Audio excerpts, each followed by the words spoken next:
Assalamualaikum warahmatullahi wabarakatuh, teman-teman yang dimuliakan Allah Subhanahu wa taala. Sekarang saya bertemu dengan sahabat saya sekaligus guru bisnis saya. Namanya Ustadz Fahrudin ya. Beliau ini salah satu sahabat saya dulu ketika masih bekerja di salah satu sekolah Islam di Cianjur, dan sekarang beliau hijrah menjadi seorang pengusaha muslim. Dan Masya Allah sekarang Alhamdulillah dengan izin Allah Subhanahu wa taala, berkat kegigihan beliau dalam membangun usahanya, sekarang beliau sudah menjadi salah seorang pengusaha yang sukses ya, kaya luar biasa ya, insya Allah. Dan motonya makin kaya makin takwa ya, insya Allah ya Tad ya. Insya Allah ya. Alhamdulillah Ustaz, kita pengen ngobrol-ngobrol tentang bisnis Ustaz ya. Assalamualaikum Ustaz Fahrul. Waalaikumsalam warahmatullahi wabarakatuh. Alhamdulillah ya. Boleh ngobrol-ngobrol sebentar Ustaz terkait dengan bisnis ya Tad ya. Bagi kita nih pemula Ustaz ya, orang yang belum pernah bisnis gitu ya, terus pengen bisnis gitu ya. Nah, apa sih saran dari Ustadz supaya kita ini seorang pemula dalam bisnis seperti apa? Untuk pemula, niat dulu yang pertama itu. Oh, niat ya. Niat, ada kesungguhan gitu. Jadi harus menikmati proses. Jadi kadang orang tuh pengen hijrah, bukan hijrah ya. Mungkin bosan jadi karyawan, terus pengen usaha, pengen jual beli, tapi pengen cepet. Memang bisa cepat juga, ada yang langkah cepat. Cuman ada proses yang harus dinikmati gitu, yaitu proses dalam, kalaupun kita buka toko dulu, misalkan kalau online itu ya banyak tahap-tahapannya gitu. Jadi yang pertama itu niat, sungguh-sungguh gitu, pengen usaha, dan harus dinikmati gitu. Dinikmati ya. Nah, kalau misalnya kita profesi sekarang sebagai seorang karyawan ya, terus pengen menjadi pengusaha, kan banyak orang bilang harus keluar dari zona nyaman, dia harus keluar dari pekerjaannya langsung terus langsung terjun ke bisnis. Kalau menurut Ustaz bagaimana seperti itu, atau ada tips lain nggak supaya kita tidak meninggalkan pekerjaan tapi tetap bisa bisnis gitu Ustaz? Bisa. Jadi dulu itu kalau waktu saya belajar gitu sama guru bisnis, jangan dulu keluar, apalagi punya istri, punya anak gitu, jangan dulu keluar dari pekerjaan sebelum hasil bisnis maupun itu hasil usaha, hasil jualanmu itu 2 atau 3 kali lipat gajimu gitu. Jadi misalkan kalau gaji atau salary itu 3 juta ya penghasilan jualannya atau bisnisnya itu harus ya 9 juta gitu. Atau 6 juta lah misalkan. 6 juta ya. Jadi 2 kali lipat. 2 kali lipat dari gaji dia sekarang gitu. Tapi kalau misalkan lajang, nggak punya beban rumah tangga gitu, ya bismillah aja. Bismillah aja cicil gitu. Bagaimana pengen sambil kerja bisa. Saya juga dulu gitu. Jadi saya jualan madu gitu. Tapi dengan syarat jangan mencuri waktu gitu. Cari waktu, korupsi lah. Korupsi itu kan bukan uang aja, ada korupsi waktu gitu. Cari waktu senggang bekerja, kecuali jam istirahat tuh boleh. Atau misalkan kalau dulu itu merasakan saya nggak berkahnya itu kadang ikut ngeprint gitu. Urusan pribadi tapi pakai fasilitas perusahaan gitu. Jadi itu nggak berkah juga sih. Nah, terus gini saat kalau kita buka usaha gitu ya, terus ketika sudah buka tapi nggak ada yang beli, akhirnya kita jadi futur, jadi nggak semangat lagi usaha.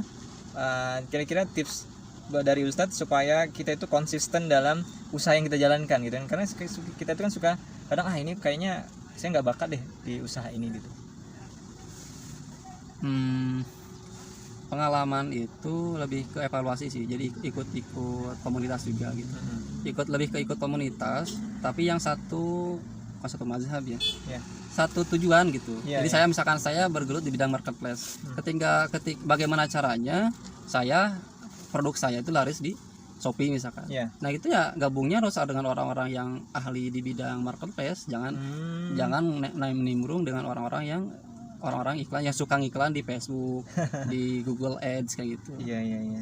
Jadi tapi gini aja, kalau ya itu ada riset gitu. Ada riset produk gitu. Jadi mungkin produk itu kurang pas di kita gitu. Ada produk yang pas di kita. Seperti saya kurang cocok jualan fashion gitu. Cocoknya di herbal, mungkin ya di herbal terus. Tapi harus konsisten gitu. Jadi jangan palu gada gitu. Jadi konsisten di satu bidang, lalu besarkan gitu. Saya dari beberapa toko ya semua sama herbal semua, nggak ada yang herbal plus baju plus gadget plus apa gitu, plus satu gitu. Lebih ke spesifik sih kalau bagusnya. Misalkan saya jualan madu misalkan di marketplace Shopee. Madu tuh banyak manfaatnya itu. Habatus sauda itu banyak manfaatnya. Zaitun itu banyak manfaatnya.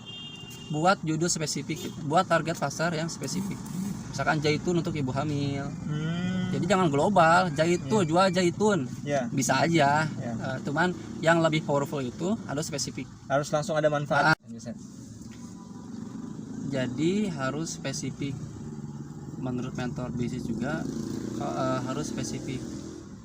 Kalau zaitun tuh banyak manfaatnya. Ya ambil aja satu.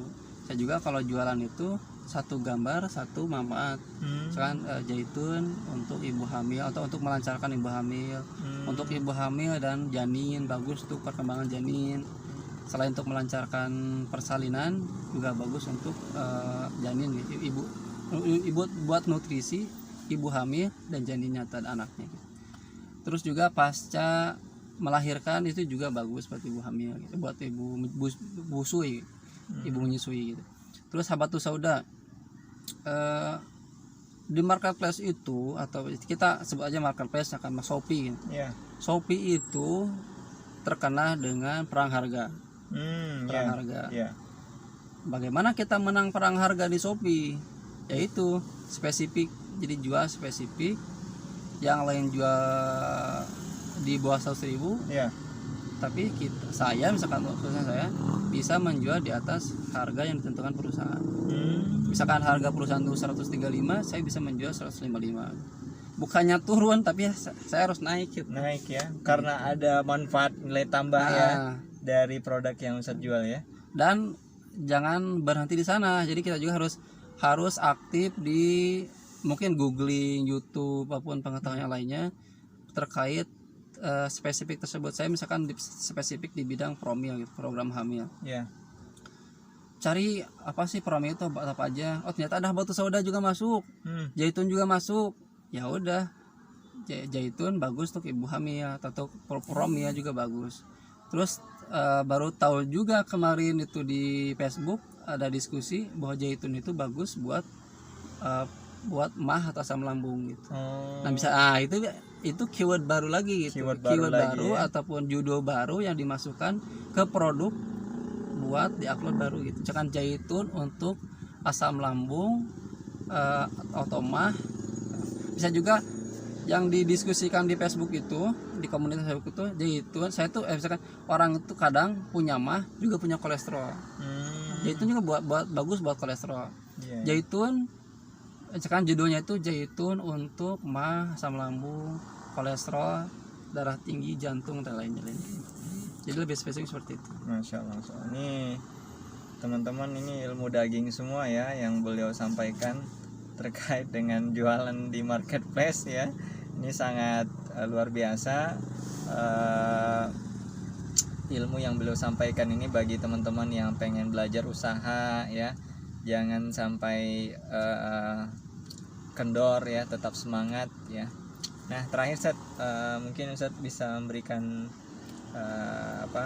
motivasi ataupun nasihat ya bagi kita untuk senantiasa apa yang kita lakukan ini, usaha kita itu diberikan kesuksesan oleh Allah. Kira-kira ada nggak amal-amal tertentu yang Ustadz lakukan supaya usaha yang Ustadz jalankan tuh sukses gitu?